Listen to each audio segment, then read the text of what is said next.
regulamentação versus capacidade de expansão ou, de repente, capacidade de inovação. Eu, por exemplo, atuo num setor, que é o setor educacional, que é extremamente regulado, que a gente, talvez, acho que metade do tempo ali, o esforço seja em produzir documentação e coisas que são exigidas, e algumas coisas que, óbvio, são interessantes, mas muita coisa que na verdade já não faz o menor sentido, mas que está lá e eu preciso entregar.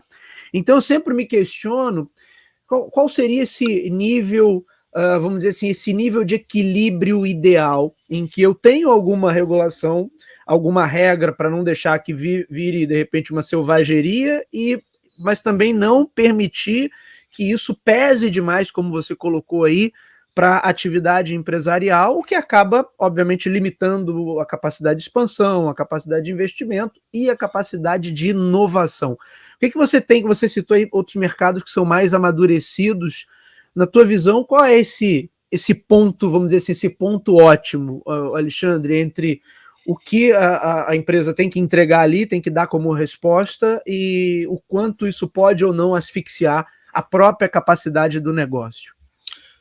Pergunta do milhão. Também vou tentar ser o mais pragmático possível aí, Bruno. Alexandre, essa é daquelas perguntas que assim, todo mundo está buscando a resposta, é isso? Mais ou menos isso, é por aí, por aí.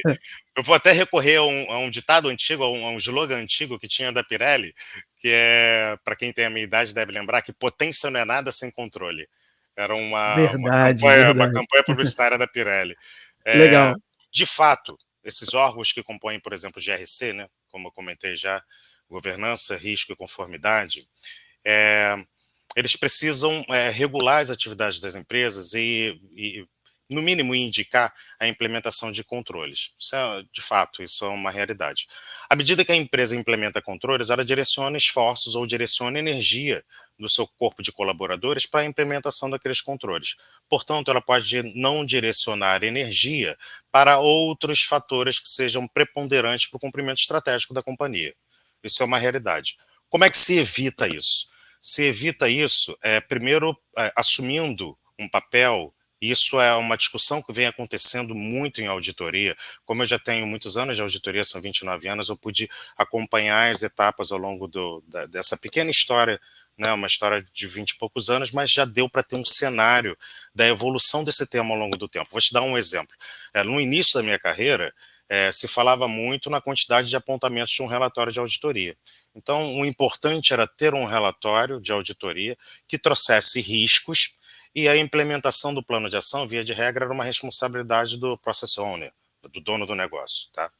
Isso veio evoluindo ao longo do tempo, então hoje já se fazem discussões muito profundas de que traga pontos que sejam de fato conectados a riscos identificados pela companhia, para você não ter uma miopia na implementação de controles. Ninguém imagina uma companhia que controle tudo, né? Dá o exemplo, controla o clips, controla o papel que o empregado usa, mas está deixando de cumprir seus requisitos indispensáveis para o cumprimento do seu planejamento estratégico. Então, só se evita isso através de um bom mapeamento de riscos e através de bons aconselhamentos ou melhorias de processo daquilo que de fato precisa ser melhorado. Então, assim, também existe um outro ditado que fala mais ou menos assim: não existe nada mais inútil do que fazer com grande perfeição aquilo que não precisa ser feito. Então, existem de fato momentos e corporações que vivem um pouco dessa dicotomia e acabam se transformando quase que em burocrossauros, né? Uma burocracia. E Olha, aí perfeito, Alexandre, perfeito. uma burocracia e aí, de fato, corre-se o risco de haver uma supremacia para atendimento a demandas de controle, e ela está deixando de ser inovadora, está deixando de cumprir suas etapas do plano estratégico da companhia e pode, de fato, sofrer com isso. Olha, adorei.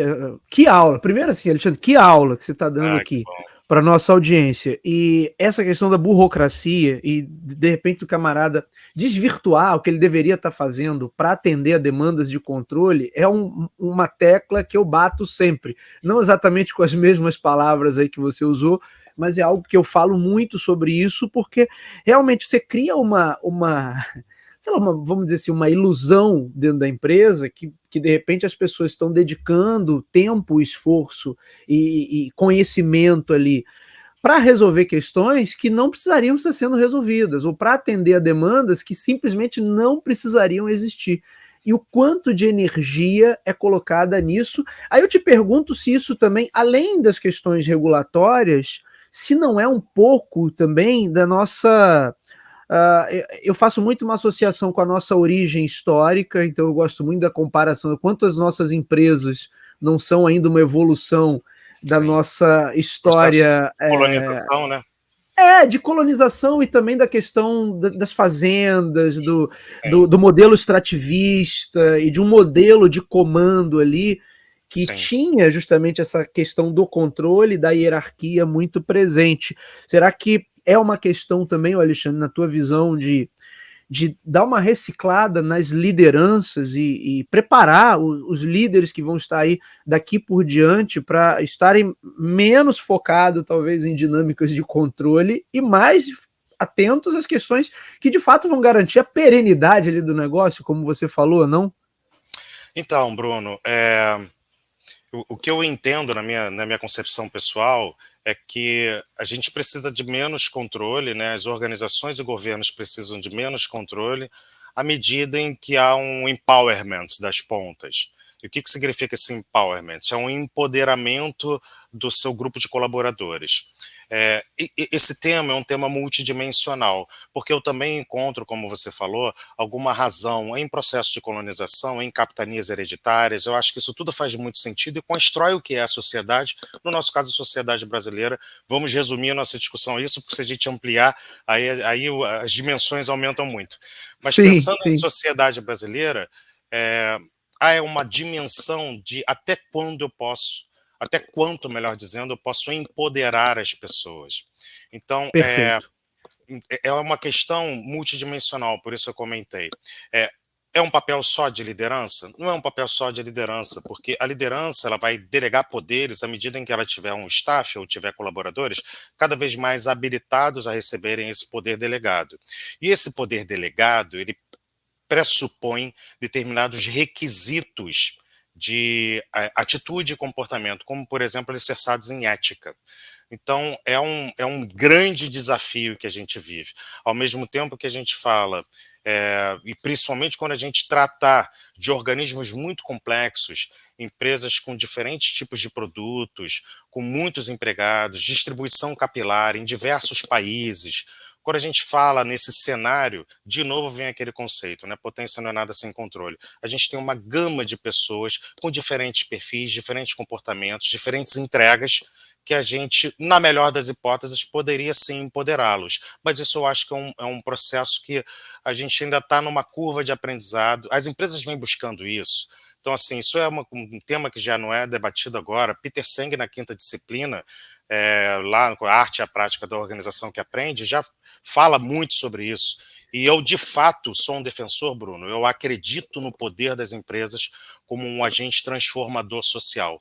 Acredito, talvez, em alguma medida, não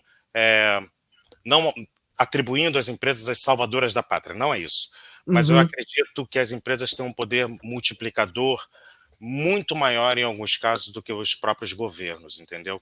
Principalmente no nosso governo aqui, a gente tem, em determinados momentos, exemplos que são contraditórios à visão de um governo que visa o bem comum. Enfim, isso é um outro debate, e as empresas, como eu falei, as empresas têm forças multiplicadoras, elas são capazes de estimular mudanças de comportamento que são, de novo, mudanças virtuosas, perdão, melhor dizendo, virtuosas.